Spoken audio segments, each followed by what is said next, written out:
Arkadaşlar tekrar bir ustadan değerlendirmeler ünitesinde karşınızdayız. Fatih arkadaşım ve ben yayındayız. Bu yayınımıza başlamadan önce ilk önce her zamanki gibi sizlere saygılarımı, sevgilerimi iletiyorum. Ve lafı fazla uzatmadan Fatih arkadaşıma teslim ediyorum. Buyur Fatih'ciğim. Merhaba arkadaşlar. Merhaba Murat Ustam.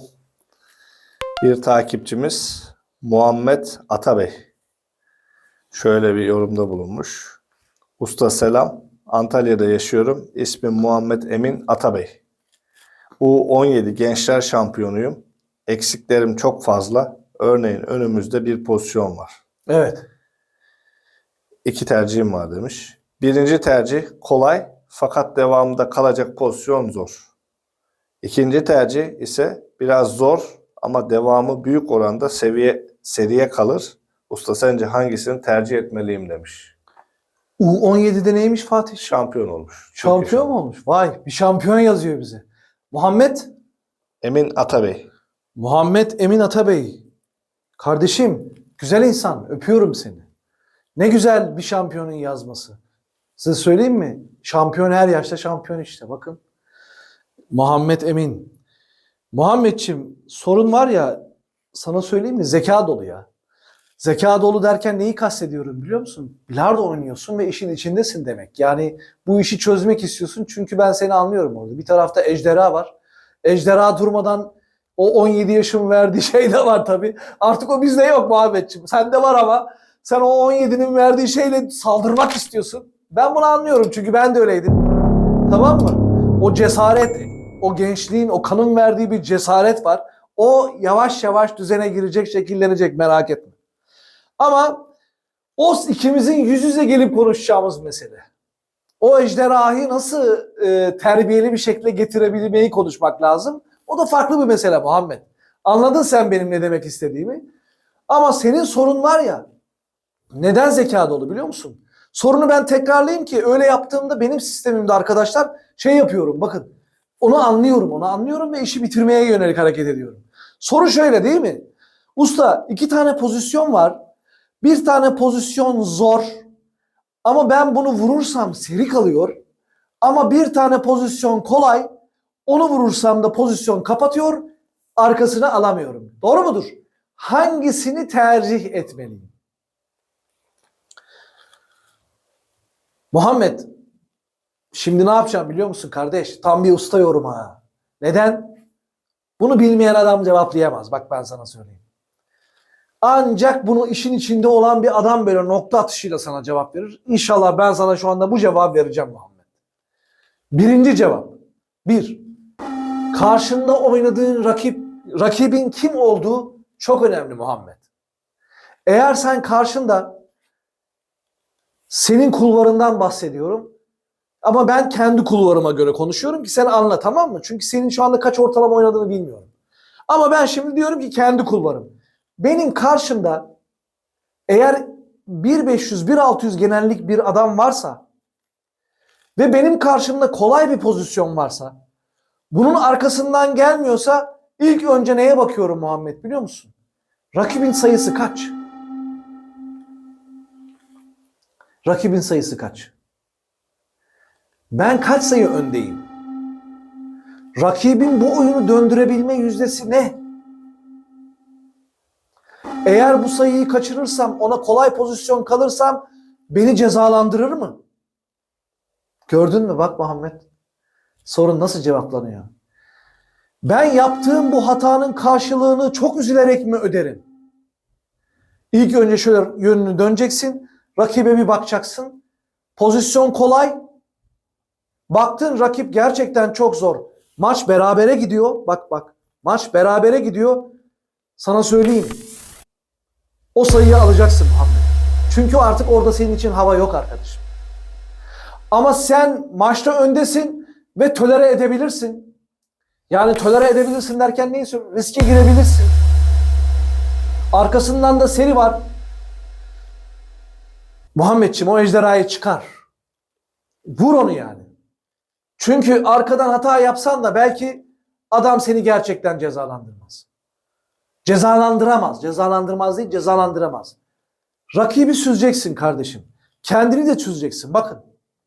Bazen hissediyorsun değil mi? Sanki masa böyle kibrit kutusu gibi kaldığında her şeyi yapabilir görüyor insan kendini. Ama bazen de o stres giriyor. O kolun böyle iyi vurmuyor. Orada abi girmeyeceksin riske Muhammed. Onu anlarsın sen yani. Bilardocu adam benim ne demek istediğimi çok iyi anlar arkadaşlar. O kaygı, stres anında vurduğun pozisyon bence riske girme. Ben girmiyorum. Ben girmiyorum. Aksine o beraberlik esnasında emin olmadığım sayılara bakın. Bir daha söylüyorum. %100 emin olmadığım sayılara, eğer durum stresteyse, kritikse evet sayıyı atıyorum ama arkasını kesinlikle rakibe zor pozisyon kalma odaklı oynuyorum arkadaşlar. Bu beni ilerletti bakın. Bilardo sadece zannediyor musunuz ki şeyle alakalı, saldırmakla alakalı değil. Bu tamamen bir strateji, taktik meselesi arkadaşlar. Bu futbolda da var, basketbolda da var. Rakibe göre şekillenmeniz lazım. Ha sen kendin olacaksın ama bir rakip gerçeği var. Tek başına oynamıyorsun ki. Eğer rakip çok iyi bir bilardocuysa, seni cezalandıracaksa o zaman o kolay soyuyu alıp kendini daha fazla güvende hissetmeye başlaman lazım. Fatih'cim yani bunu anlatsam gider bu. Ama kısaca Muhammed beni anladı, ben onu biliyorum. Muhammedciğim öpüyorum seni kardeşim. Fatih'cim süremiz var zannediyorum. Bir soru daha alalım. Bakalım ne gelecek? Ne çıkartmışsın görelim. Bir başka takipçimiz Damla Bildungsverein şöyle bir soruda bulunmuş. Usta, antrenmanlarda hiç böyle bir şey olmuyor. Ama maç esnasında ellerim terliyor, kalbimin atışları değişiyor. Nasıl normalleşebilirim? Fatih, Damla Bildungsverein çok güzel bir soru sormuş ya. Bu da aslında bundan önceki videoda anlatmıştım ben bunu. Ondan önceki ustadan değerlendirmelerdeki konu neydi? Nereden ne vursam arkadan kaçıyor. Yani bu da bir hastalık. Bu da ne biliyor musun? Tamamen gerçekten bir 13-14 dakikalık götürecek bir video süresi. Bu da nedir arkadaşlar? Soruyu ben tekrarlıyorum Damla Bildungsverein'a. Ne demiş? Muhtemelen Almanya'dan yazıyor bu insanlar. Çünkü Damla Bildungsverein demek bir eğitim merkezi demek. Bunun karşılığı şuraya çıkıyor. Soruyu ben açıklıyorum. Soru şöyle. Usta, antrenmanlarda ellerim terlemiyor. Strese girmiyorum. Kaygı yaşamıyorum. Ama maç esnasına geldiğimde ellerim terliyor. Kalp atışlarım hızlanıyor. Ve ben benlikten çıkıyorum. Nasıl normalleşebilirim? Soru bu mu? Soru budur. Bu sorunun cevabını vermem gerekirse ne biliyor musunuz bunun? Tam belirtisi yani. Tam nokta atışı kaygı ve stres arkadaşlar. Kaygı ve stresin belirgin özellikleri ne biliyor musunuz? Tam arkadaşımın sorduğu soruya denk geliyor. El terlemesi, kalp atışlarının değişmesi, aynı bir kör gibi olmak ve şuradaki kasın, şu kasın bakın, şu kasın yani şu yaptığınız zamanki şu kasın kasılması. Biz buna eskiden, şu andaki yeni nesil onu bilir mi bilmiyorum. Biz buna koluma öküz oturdu derdik. Yani öyle de güzel bir terimdi ki ulan sanki koluma öküz oturmuş, kolum oynamıyor. O zamanlar tabii bilmiyoruz. Biz böyle videolar da yok. Gelsin burada böyle servis etsin. O zaman bilmediğimiz için koluma öküz oturdu. Neden kolum kasılıyor? Nereden dolayı ileri geliyor? Bir de kendine kızıyordun Fatih o zamanlar. Diyordun ki niye böyle oluyorum ya? Halbuki bu normal. Kaygı ve stres geldikten sonra vücuttaki gelişen ve normalleşmeyen şeyler, normal olmayan şeyler bunlar. Bir de konuşabilsem çok şey anlatacağım da size. Artık ama beni idare edeceksiniz yani. Bunlar vücutta anormal olmayan şeyler. Bir daha söylüyorum. Eller terler. Bakın. Bu el terler, avuç içi terler. Buralar terler. Istaka istediğiniz gibi şöyle eldivende kaydığı gibi kaymaz. Panik başlar. Acele etme başlar. Acele etme. Tamam mı? Kasınız kasılır. Hani gelirsiniz masaya oturursunuz, hap gidip yerinize oturursunuz. Bunların hepsi kaygı ve stresin başladığı manasına geliyor. Bunu çözüme gitmemiz lazım. Usta sen fazla konuşma, bize çözüm söyle diyorsun. Biz de çözümü söyleyelim arkadaşlar. Maç içerisindeki kaygı ve stresi tetikleyen neymiş biliyor musunuz? İnanın bakmadığım psikolog kalmadı arkadaşlar. Kendimi geliştirmek adına çünkü çözüm bulmam lazım. Yani sıkıntı çekiyorum maç içerisinde. Bunlar bana oluyor yani. Muhakkak stres geliyor. Çünkü robot değilim, insanım yani. Ne yapmam gerekiyor? Baktım altında ne yatıyormuşsunuz? Ne yatıyormuş biliyor musunuz? Kaybetme korkusu. Şu dünyada var mıdır kaybetmeyi seven? Sence var mıdır Fatih kaybetmeyi seven? Gerçekten merak ediyorum yorumumu. Bir bilgisayarcı olarak. Kaybetmeyi seven var mıdır? Yoktur. Gerçekten. Yani kaybetmeyi kimse haz almaz. Sonuçta kazanmak insanda bazı hormonları tetikliyor. Mesela dopamin hormonu, melatonin hormonu. Bunlar vücutta olumlu şeyler, pozitif şeyler yaratan ve arkasından da uçuk bir zevk dünyasına sokan şeyler. Allah O yüzden Allah. insan kazanmayı yaratılış gereği sever. Sever. Yani sen de diyorsun ki kaybetmeyi, bu arada var ya sen de Fatih yani kardeşim bilgisayar mı yoksa psikolog mu diye düşünmeye başladım yani. Şunu söylüyorum şimdi bak. Baktığımda demek ki arkadaşlar yani birbirimizi kandırmayalım. Kimse kaybetmeyi sevmiyor. Ben sevmiyorum. Ha güzel kaybettiğim zamanlar oluyor mu? Oluyor. Yani 2-500 oyunu kaybedersem o zaman güzel. Bak tadından yenmez. Üzerine güzel bir soğuk su içiyorum baştan sonra. Hoşuma da gidiyor yani. 2-500 oynamışsın kaybetmişsin. Tamam bu güzel ama öteki türlü kimse sevmiyor ya kaybetmeyi. İşte eğer maç içinde stres ve kaygınız varsa bunun işareti el cevap kaybetme korkusu.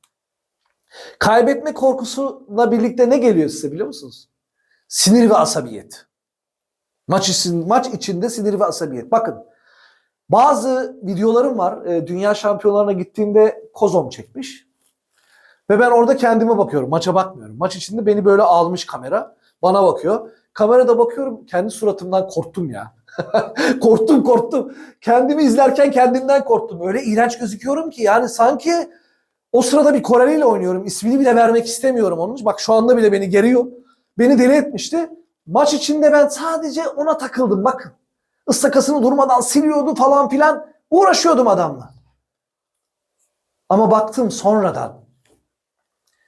Maç içindeki sizdeki sinir ve asabiyet ne yapıyor biliyor musunuz? Sizi çok kolay avlanabilir bir av haline getiriyor arkadaşlar.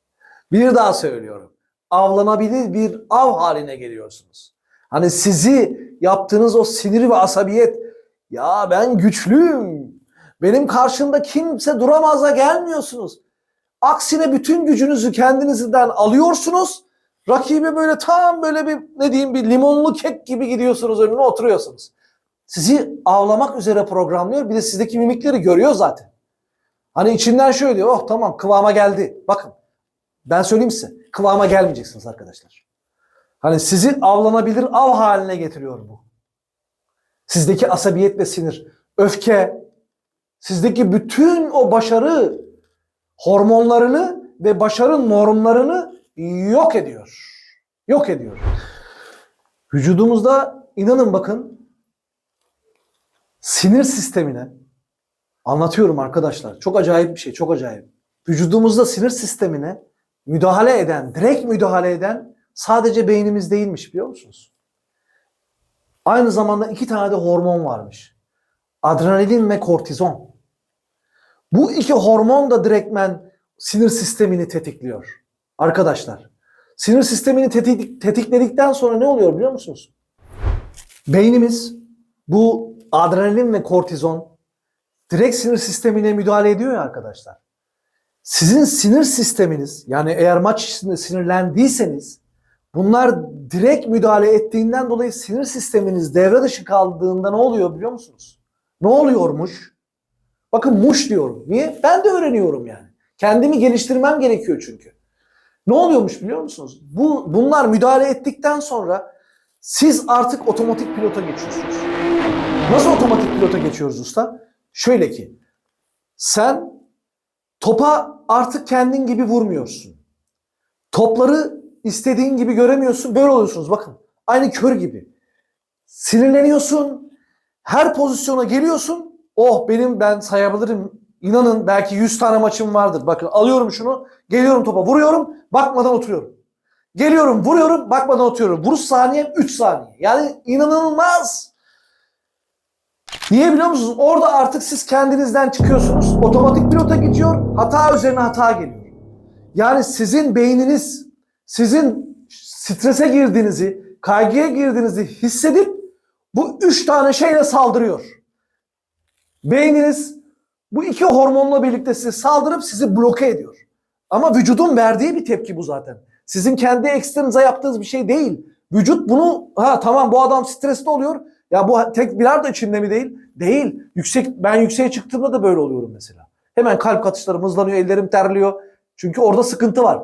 Onun adına da yükseklik korkusu diyorlar. Ama aynı veri orada var. Vücut bunu hemen algılıyor. Şimdi peki ben sonra baktım dedim ki bu bende oluyor ve her maçta oluyor. Ellerimin terlemesi her maçta oluyor. Demek ki dedim bende stres var, panik de var. Bunu nasıl yapmalıyım? Ben bundan nasıl kurtulmalıyım? Sorular gelmeye başladı. Araştırdım arkadaşlar. İnanın araştırdım. Uzun sürdü, uzun. Uzun. Çok şey okudum ve bundan nasıl kurtulabilir mi? Bir de insan okuyor, dinliyor ama bir de bunu vücuduna kanalize etmek var. Nasıl kurtulabilirsin? Sayacağım 4-5 tane yöntemle size bir şey söyleyeyim mi? Siz de kurtulacaksınız. Tamam mı? O yöntemlere başlıyorum arkadaşlar.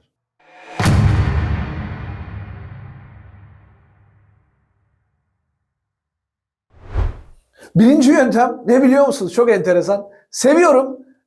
Kendimle de bağdaştırdım mesela. Ne kadar oldu usta denemeye başlayalı? 1 sene oldu. 1 sene oldu. Yavaş yavaş artık onu böyle vücuduma yerleştirmeye başladım ve bu eskiden bunu yapmacık yapıyordum. Ama şimdi kendiliğinden gelmeye başladı. Çünkü vücut alışıyor. Birincisi ne biliyor musunuz? Maç içerisinde stresli olduğunuz zamanlarda gülümseyin arkadaşlar. Yapmacık da olsa gülümseyin. Usta ne diyorsun sen? Manyak mısın ya? İnanın gülümseyin. Bakın oluyor. Gülümseyin. Niye gülümseyin biliyor musunuz? Vücut dedim ya. Hani kortizon, adrenalin, beyin saldırıyor dedim ya. Şimdi bunun tezatı çünkü sizin zihniniz ve beyniniz siz maç içinde gülümsediğiniz zaman o mimikler canlandığında direktmen vücut, beyin ne diyormuş biliyor musunuz? Zihin. Şunu diyormuş arkadaşlar. Çok garip, çok garip. Bu adamın morali yerinde, motivasyonu yerinde. Direkt 2 tane hormon salgılıyormuş. Endorfin ve serotonin. Ne bunlar biliyor musunuz? Mutluluk hormonu. Ne yapıyor biliyor musunuz? Vücut sizi o esnada alıyor. Bu adam stresli değil, mutlu. Bu sefer siz uğraşacağınızda vücut sizle uğraşmaya başlıyor. Bu adam mutlu, size bu hormonları yolladığında sizdeki o anormal olan gidişatı kendiliğinden normalleştirmeye başlıyor. Gülün arkadaşlar. Bakın şöyle. Şöyle güleceksiniz ya. Rakibe baktığınızda bir de şey de var. Bakın avantajı da var. Rakip baktığında şey diyebilir. Ulan bu herif kafayı mı yemiş? Niye gülüyor?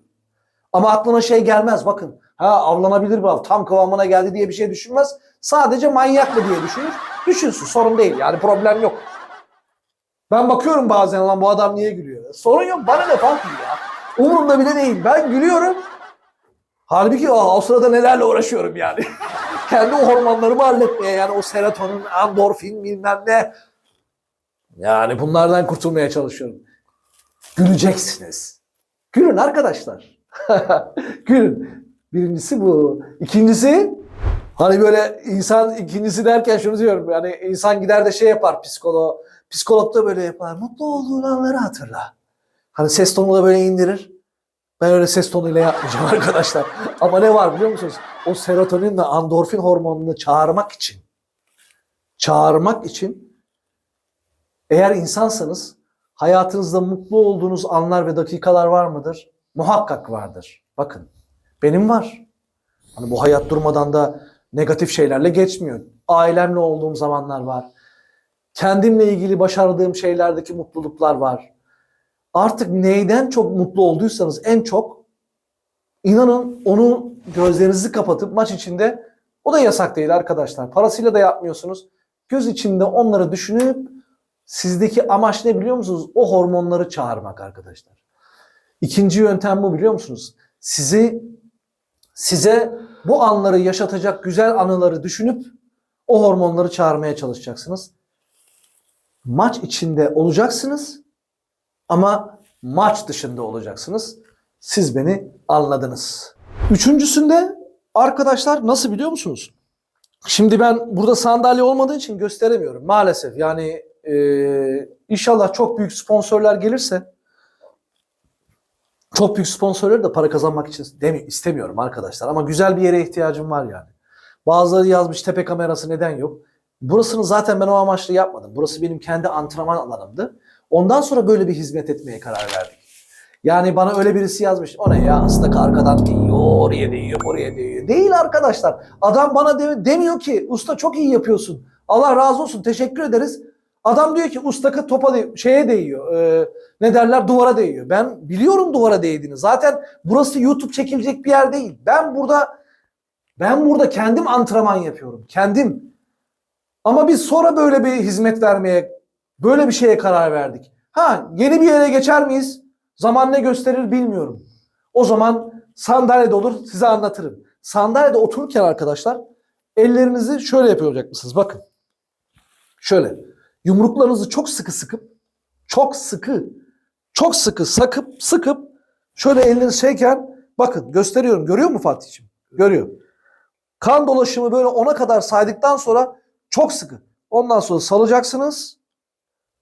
3 kere nefes alacaksınız ve vereceksiniz. Size videonun sonunda nasıl nefes alınıp verilmesi gerektiğini de söyleyeceğim. Bununla da uğraştırmayacağım sizi. Üçüncüsü, bakın. Yumruklarınızı sıkacaksınız. Ondan sonra bırakacaksınız. Ve bunu deneyin, bakın ayna karşısında diyorum, televizyon karşısında ya da cep telefonu karşısında, anlayacaksınız, rahatladığınızı hissedeceksiniz. Ondan sonra 3 kere nefes alıp vereceksiniz. Dördüncüsüne gelirsek, bu da ne biliyor musunuz? Bu da çok enteresan. Şimdi oturuyorsunuz ya arkadaşlar.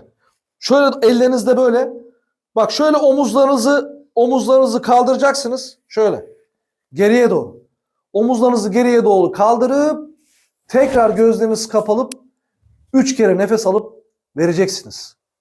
İnanın bakın, bu dediklerimi yapın. İnanın bakın, bu dediklerimi yapın.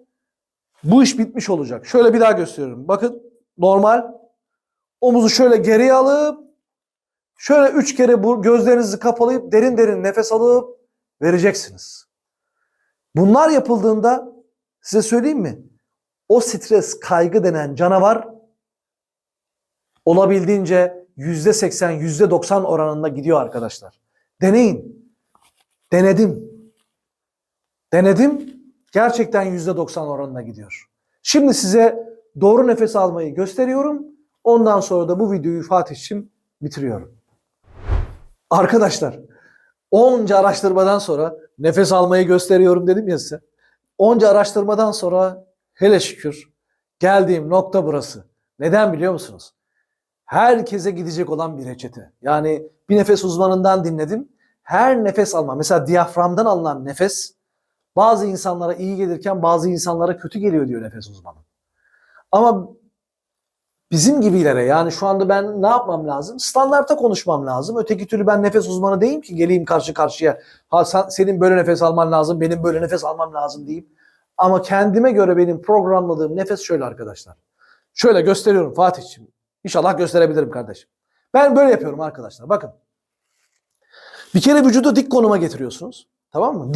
Dik yani. Dik. Şöyle değil yani. Dik oluyorsunuz. Burnunuzdan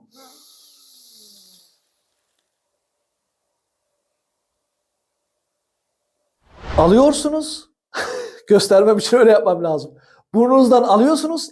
İçinizden 6'ya 7'ye kadar sayıyorsunuz. Şimdi bir daha yapıyorum. Bakın.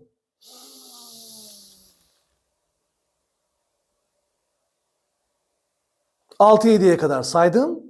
Sonra da şöyle yapıyor musunuz arkadaşlar? Şimdi oraya geldim yani, gösteriyorum.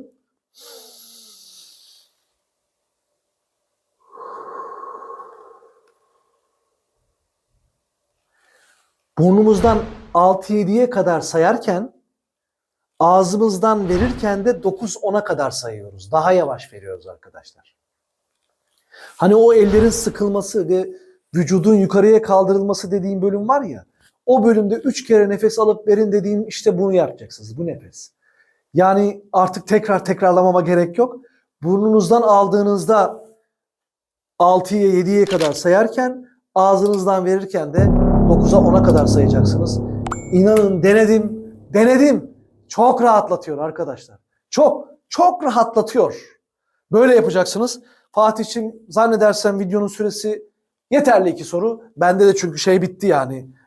Konsantrasyonum da bitti fazla. O yüzden tekrar bir ustadan değerlendirmeler ötesinin sonuna geldik. Hepsinde dediğim gibi bunu söylemeyi seviyorum. Hepinize saygılarımı, sevgilerimi iletiyorum. Sağlıcakla kalın, huzurla kalın. İyi günler.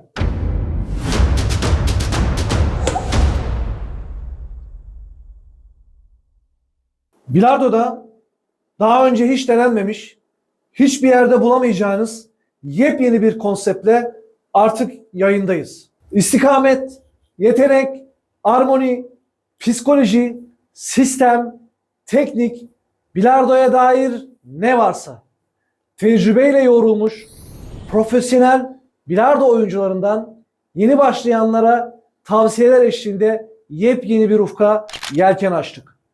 Bu yolculuğa hep birlikte beraber çıkıyoruz. Kanalımıza abone olup videolarımızı beğenebilir ve çevrenize tavsiye edebilirsiniz.